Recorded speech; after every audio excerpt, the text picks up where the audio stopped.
Halo, Assalamualaikum warahmatullahi wabarakatuh. Selamat siang, selamat sore, selamat malam, selamat pagi untuk teman-teman yang menonton video saya pada kali ini. Oke, perkenalkan, nama saya Muhammad Sukardi. Saya mahasiswa program studi Pendidikan Sejarah Universitas Jambi 2018. Baiklah, di sini dalam video saya kali ini, saya akan memaparkan sebuah materi pada mata kuliah Sejarah Australia dan Oceania pada pertemuan ke-13, yaitu materinya mengenai Australia pada masa kini. Di mana Australia pada masa kini ini membahas mengenai pemerintahan ketiga Perdana Menteri. Yang pertama adalah Kevin Rudd, selanjutnya adalah Julia Gillard, dan yang terakhir adalah Tony Abbott. Baiklah, ini dia video saya teman-teman. Silahkan saksikan dan jangan lupa teman-teman tonton, like, subscribe, dan jangan lupa untuk men-share video saya jika video ini bermanfaat untuk teman-teman. Selamat menyaksikan video saya. Cekidot. Australia masa pemerintahan Kevin Rudd. Kevin Michael Rudd atau biasa dipanggil Kevin Rudd, ia lahir di Queensland, Australia pada 21 September 1957.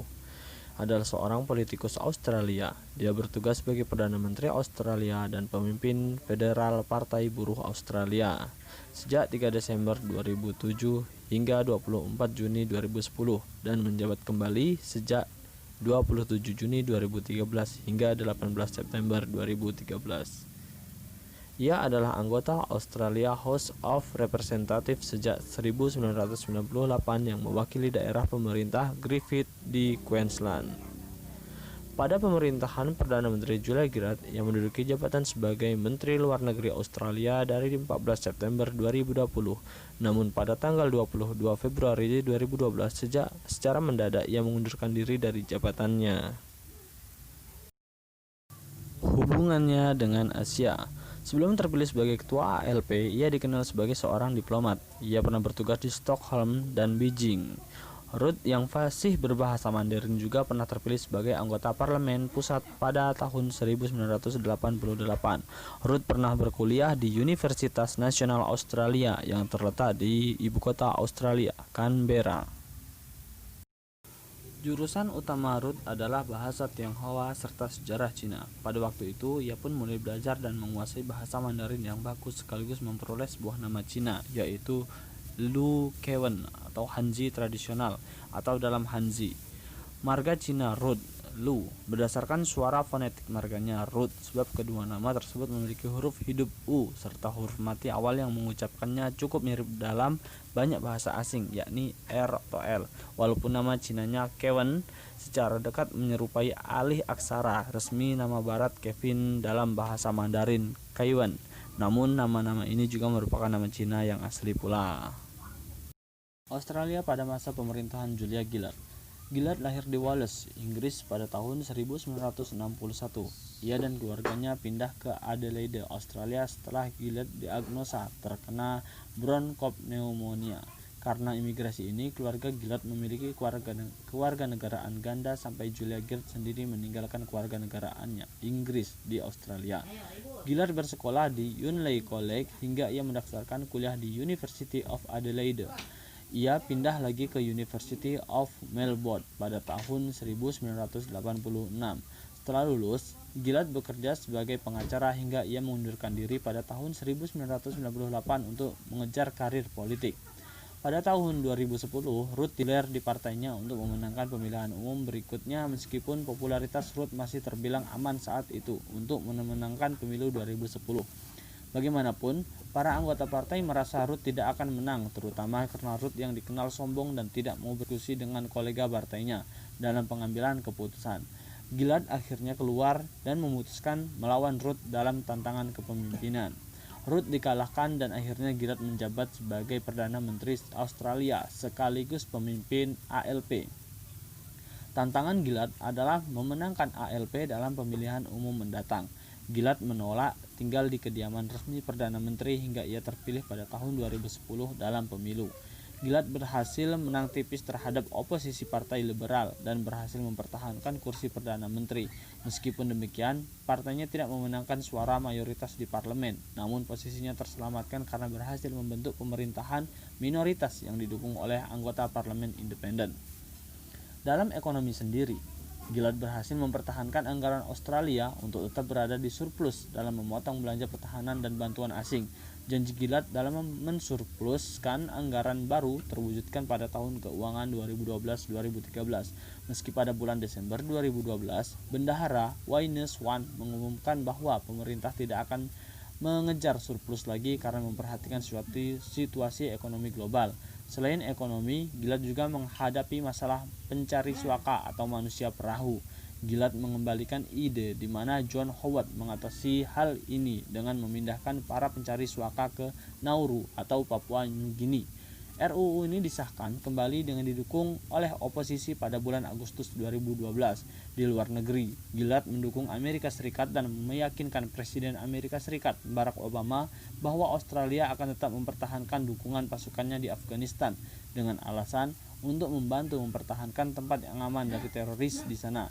Gillard juga mempertahankan hubungan dekat dengan beberapa negara tetangga di Asia seperti Malaysia dan Indonesia, bahkan dengan negara-negara lainnya. Runtuhnya pemerintahan Gillard. Setelah kekalahannya Gillard dalam pemilu, Gillard mengumumkan bahwa ia akan mengundurkan diri dari posisi Perdana Menteri Australia untuk memberikan kesempatan pada Kevin Rudd untuk membentuk pemerintahan yang baru. Gillard menyerahkan pengunduran dirinya ke Gubernur Jenderal Australia, Quentin Bryce, dan Bryce mengundurkan Rudd untuk dilantik keesokan harinya pada 27 Juni 2013, mengakhiri masa kepemimpinan Gillard di Australia. Setelah kekalahannya, Gillard mengumumkan bahwa ia tidak akan mencalonkan diri lagi sebagai anggota parlemen untuk Lalon dan mengumumkan niatnya pensiun politik setelah pemilu mendatang. Masa pemerintahan Tony Abbott.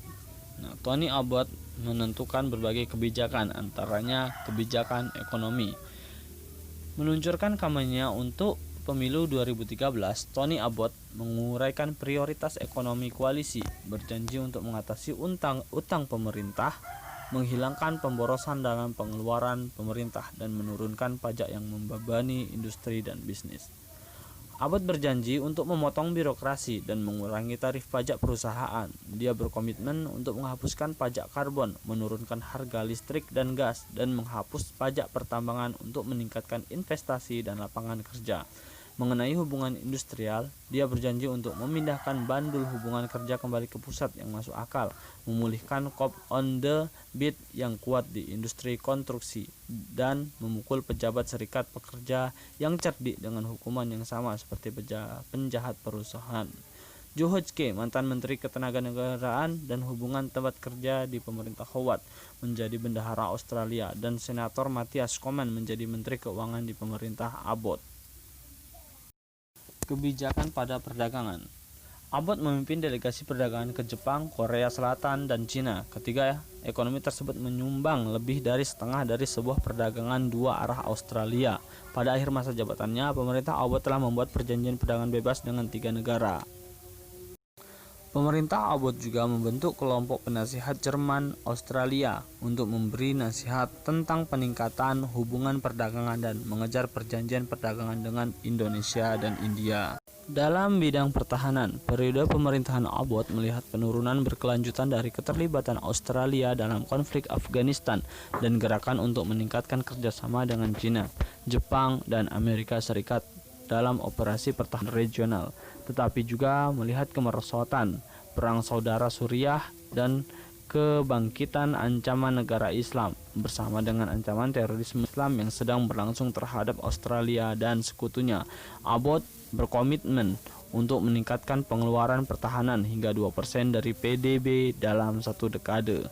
David Johnson menjabat sebagai Perdana Menteri hingga Iya Desember teman-teman, terima kasih telah menyaksikan video 2014 saya. Jangan ketika lupa untuk membagikan video saya jika video saya bermanfaat. Dan Kebijakan jangan lupa layanan untuk like dan keuangan. komen video Pemerintah saya. Abbott Terima menolak kasih. seruan untuk Komisi Wassalamualaikum Kerajaan warahmatullahi atas wabarakatuh. kesalahan Salam hangat keuangan dari negara. Universitas Jambi. Salah satu